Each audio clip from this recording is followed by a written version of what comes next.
こんにちは。この動画では竜騎士のバースト合わせの一例を紹介します。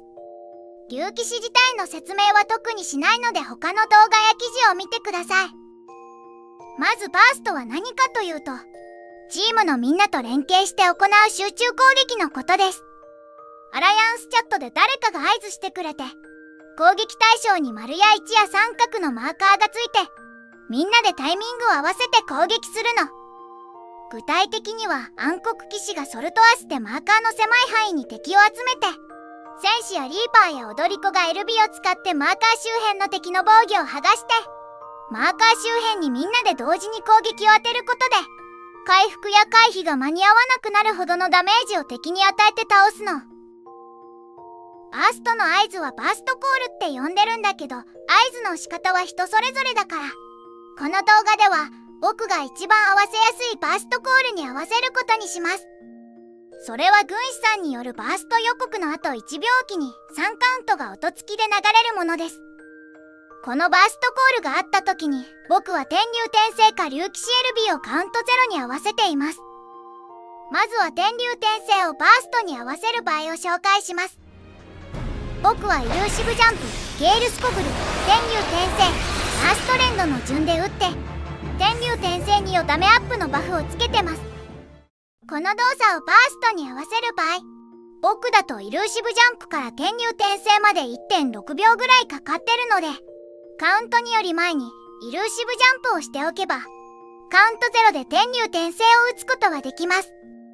バーストはタイミングが大事なので、こんな風に合わせる攻撃から逆算して準備動作のタイミングを決めとくのがいいの。カウント0より天竜転生が遅れちゃうと、敵がもういなくなってて無駄打ちになっちゃうだけでなく、他の味方より退却が遅くなってしまい、反撃してきた敵に捕まりやすくなっちゃうの。あと、ゲールスコグルとナーストレンドの射程は15メートルで、天竜転生の射程は20メートルだけど、対象と離れるほど威力が上がって15メートル以上でダメージ最大。対象が近すぎると攻撃範囲がブレやすいから15メートルほど離れて撃つのがいいと思うの。イルーシブジャンプの移動距離が15メートルだから、マーカーから30メートルぐらいの位置でイルーシブジャンプをすれば届くはずなの。でも30メートルとか言われてもわかんないので、僕のおすすめはウルグズジェイルの木陣で練習をすることです。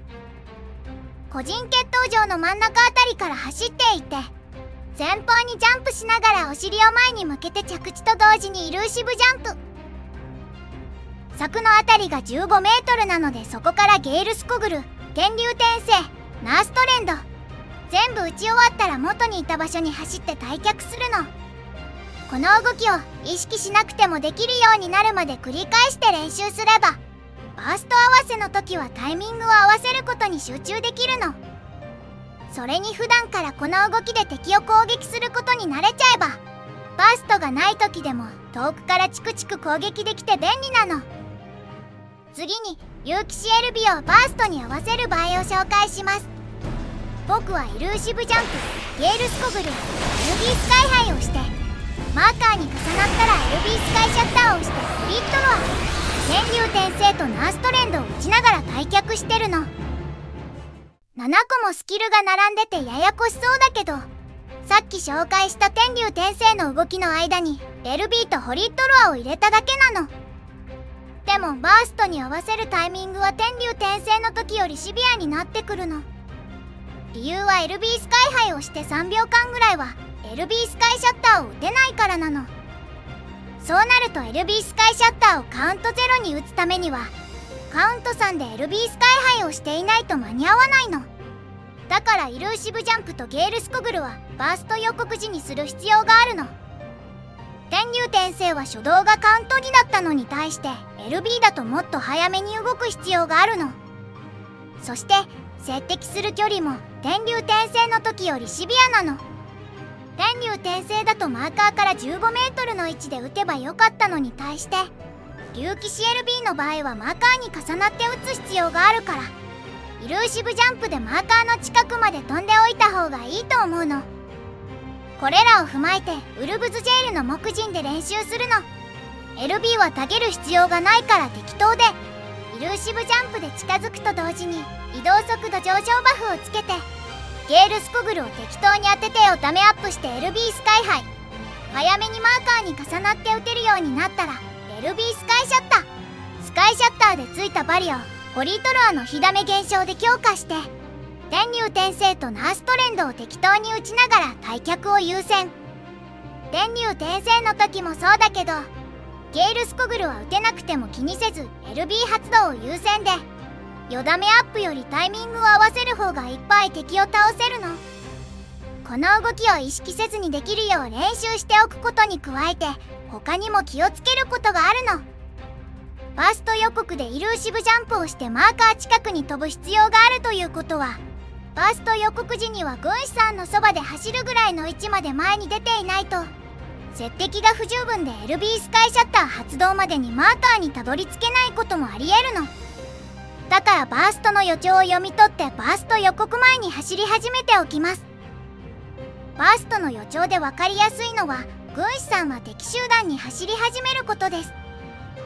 軍師さんが暗黒騎士でソルトアースで敵を集めてくれる場合軍師さんもマーカーに接敵する必要があるからバースト予告前に走り始めることが多いの。バースト予告前に軍師さんと同じ方向に走り出しておけばバースト予告でマーカー近くに飛んでカウント3で LB を発動するのが余裕を持ってできるの。あとバースト予兆を読み取って軍師さんと一緒に前に出ることはカウント0でスカイシャッターを当てるため以外にも意味があります。軍師さんと一緒に前に出ることで敵の攻撃が軍師さんに集中するのを軽減するとともに敵集団に対して心理的な圧力をかけることもできます。自分の方に敵がいっぱい向かってきて逃げたくなるあの感じです。天竜転生をバーストに合わせるときはそんなに前に出る必要はないんだけど軍師さんと一緒に前に出ることでバーストを成功させやすくなるから LB の時と同じように早めに動き出しておくとバーストにもっと貢献できるの。最後に僕が竜騎士でバーストに関連して注意していることを紹介します。まずはバースト合わせに使うスキルを温存しておくことです。軍師さんがバーストコールを鳴らした時にスキルがリキャスト待ちだと悲しくなるので最低限イルーシブジャンプとゲールスコグル LB が使える時はホリートロアも温存します。その一方で僕はハイジャンプやオーカリオランをバーストで使わないので単体の敵を追いかけて攻撃するときに使っています。ハイジャンプはバースト後退却するときに退路上の敵に使うと距離を稼げて便利なんだけどリキャストが10秒しかないから気にせず使いまくっています。あとしばらくバーストがなさそうな感じなら LB 以外は全部適当に使っちゃいます。次の注意点はバーストをしたらさっさと逃げることです。試合の終盤だったり味方の勢いがすごかったら僕も追撃することがあるけど普段はバーストをしたら一旦退却するのがおすすめです。バーストをした後に敵が反撃してくることもあるしバースト後はマーカー付近に味方が密集しててみんなのスキルも使い切った後なので敵にとって攻撃する絶好のタイミングになるかもしれないの。こちらのバーストを待って仕掛ける軍師さんもいるのでバーストを撃ったら一旦すぐに逃げるのは無難です。もしもこっちのバーストを狙って襲ってくる敵チームがいるときは LB をバーストに合わせるときにイルーシブジャンプは温存して退却するときにイルーシブジャンプを使うことで生存率が上がるかもしれないの。イルーシブジャンプの速度上昇バフがないからマーカーに LB を届けるのが難しくなるけどバースト直後にすぐ15メートル退却することができて安全なの。3つ目の注意点はバーストを無理やり合わせなくてもいいことなの。さっきも少し話したんだけどバーストはタイミングが大事だからカウント0に攻撃を合わせられそうになかったら次の機会まで待っても大丈夫なの。仮に LB をカウント3に実行できなかったら代わりに天竜転生に切り替えたりそれも難しそうならマーカーにハイジャンプしてカウント0でホリートローでもいいの。カウント0に大きく遅れてしまうことは敵を倒し損なうだけでなく敵に捕まりやすくなってとても危険だからなの。すごく地味な注意点ばかりになっちゃったけど君主さんは竜騎士が戦意高揚を上げきることがとても頼りになるそうなの。なるべく死なないように高揚を上げることを優先に動くとチームにも貢献しやすいの。だからみんなも一緒にバーストして遊ぼう。